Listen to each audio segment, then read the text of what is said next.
Good morning, students. In business study class, we have started sources of finance.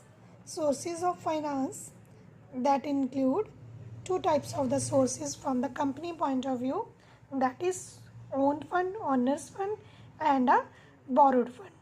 And we have discussed all the owner's fund, that includes equity shares, preference shares, and retained earnings. Equity shares and preference shares both are the share capital and a long-term capital, that is a permanent source of the capital for the company, and retained earning is the part of residual profit, that is undistributed profit not distributed among the shareholders, and that is used for development purposes, and that is retained by the company in the future use. And today we are going to start international sources. Initially क्या होता था, किसी भी company को ये allowed नहीं था कि वो किसी अब्रॉड से किसी और आउटसाइड कंपनी से फंड रेज करे. But after 1991 there are some reforms that you will learn in the 12th class, that is the LPG, that is liberalization, privatization and globalization. Globalization means we can just expand our business at a global level, and there is no such restrictions to do the trade with the foreign countries. That's why there are so many MNC just open their business in our own country.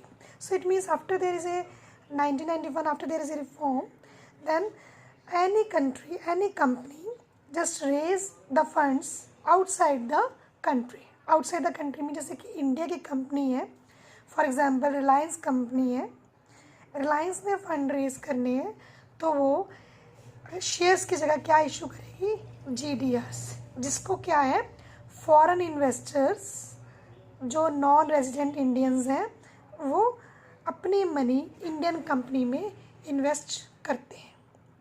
Clear. Indian company में invest करने के लिए it means कि we have to issue the shares. अब अगर हमने company को funds चाहिए, ठीक है, तो अगर कैसे वो कहाँ वो अपनी with in country fund raise कर रही है, और with the help of GDRs वो क्या है फॉरेन इन्वेस्टर्स भी अपनी मनी इंडियन कंपनी में इन्वेस्ट करती है, या कह लो कि इंडियन कंपनी फंड रेज करती है outside the country, that is in from the foreign. ठीक है.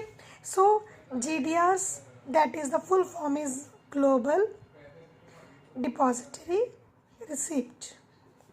ये एक तरह का इंस्ट्रूमेंट्स ही होता है, जैसे कि शेयर्स होते हैं तो कितने GDRs आपको इशू किए हैं, उसका पर्टिकुलर रेट होता है, और उसके आगे फीचर्स मैं आपको बता दूंगी. फर्स्ट ऑफ ऑल आपको बताना चाहिए कि जो कंपनी की स्टॉक एक्सचेंज में जिस कंपनी का नेम लिस्टेड है वही कंपनी शेयर इशू कर सकती है. हर कोई कंपनी ये नहीं कि fund outside the country issue कर सके. जो लिस्टेड है, कहाँ लिस्टेड है, न्यूयॉर्क स्टॉक एक्सचेंज में. उस एक्सचेंज में जिस कंपनी का नाम होएगा वो कंपनी उस कंट्री में शेयर इशू कर सकती है. ठीक है. और इसमें आगे इसके फीचर्स होंगे. So first is GDRs can be listed on any American and Europe. इसको हम क्या कहते हैं कि यूरो शेयर. ठीक है.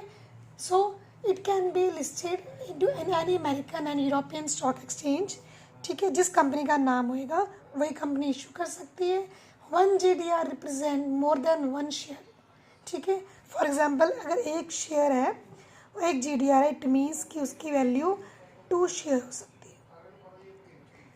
ठीक है. क्योंकि पता कि हमारी मनी की वैल्यू क्या है इंटरनेशनल मार्केट में कम है, तो 1 GDR की वैल्यू उसकी कितनी होगी, 2 shares. Clear. Then the holder of GDRs can get converted into shares.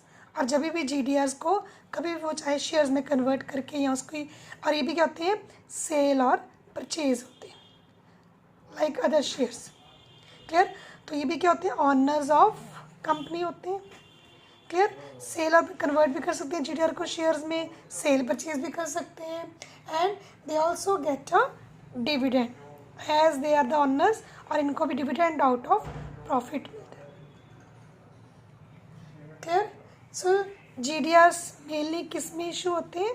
US dollar में, ठीक है, US डॉलर में इशू होते हैं। और इसका आगे एक प्रोसीजर होता है कि क्या होता है। For example issuing company, first of all issuing shares to DCB, domestic custodian bank, जो कि है हमारे शेयर्स के, जो हमारे शेयर मनी रुपीज़ में है शेयर्स, वो DCB डोमेस्टिक कस्टडियन बैंक को इशू करेगी, ठीक है। Then that is overseas bank, OCB, overseas, then overseas depository bank. Overseas mean जो कि इंटरनेशनल मनी में डील करते हैं, ठीक है, उनको हैंड ओवर कर देगी। वो क्या करेंगे, रुपीज़ को किस में, करेंसी में कन्वर्ट कर देंगे, US डॉलर में। और वहाँ से क्या है, जो भी फॉरेन इन्वेस्टर्स हैं वो उसमें से परचेज कर लेते हैं। डायरेक्ट क्या है, कंपनी डायरेक्ट उसमें फॉरेन इन्वेस्टर्स के साथ कोई लिंक नहीं होता। Through proper procedures GDRs can be issued by a company. First of all issuing company, issuing that shares to DCB domestic custodian bank, जो अपनी कस्टडीज में लेगा। देन ओवरसीज डिपॉजिटरी बैंक को हैंड ओवर करेगा, वो इसको कन्वर्ट कर देंगे। Then foreign investors can purchase it from the bank. Clear बच्चे। So these are there features given in your book. आपने GDRs का मतलब पता चल गया आपको कि कोई भी company outside the country fund raise करती है और उसको क्या बोलते हैं, GDR, ग्लोबल डिपॉजिटरी रिसीप्ट। कहीं भी इंडिया के अलावा कहीं भी किसी कंट्री में वो इशू कर सकती है, और वही इशू कर सकती है जिस कंपनी का नाम उस स्टॉक एक्सचेंज में रजिस्टर्ड होएगा, ठीक है। आगे इसके आ जाएंगे ADRs एंड IDRs। क्लियर बच्चे। That ADRs means American depository receipt. ये भी क्या है, सिमिलरली है। GDRs में क्या है, ग्लोबल मीन्स किसी भी कंट्री को। इसमें क्या है, सिर्फ अमेरिकन्स को ही, ठीक है। नॉन रेजिडेंट्स जो हैं कंपनीज, वो अमेरिकन्स को अगर इशू करती हैं तो वो क्या करेंगी, ओनली ADRs, ठीक है बच्चे। बस बाकी फीचर्स ADRs और GDRs के सिमिलर ही हैं। So here you have given ADRs is an instrument which one non US company, कोई भी नॉन US कंपनी जो US की कंपनी नहीं है, वो किसको इशू करेगी, शेयर्स, अमेरिकन्स को। फंड किससे रेज करेगी, अमेरिकन सिटीजन से, to obtain a foreign capital. और it is can be listed only in a New York stock exchange. और GDRs क्या है, न्यूयॉर्क स्टॉक एक्सचेंज में भी लिस्टेड है और यूरोपियन स्टॉक एक्सचेंज में भी लिस्टेड है। So difference is only this shares are issue to the Americans only, ठीक है। फीचर्स इसके में सिमिलरली है कि वो लिस्टेड अमेरिकन स्टॉक एक्सचेंज में है। Single ADR is equal to 2 shares converted into shares and they have but difference is owners तो होते हैं हमारे जो ADRs हैं GDRs हैं, बट ये क्या है, पार्टिसिपेट नहीं करते। इस चीज़ को मेरा माइंड में रखना कि नो पार्टिसिपेट इन मैनेजमेंट, ठीक है। Clear. Then dividend is similar to dividend on shares and ADRs are also US dollar denomination. तो ये आपके हो जाएंगे GDRs और ADRs। क्लियर बच्चे।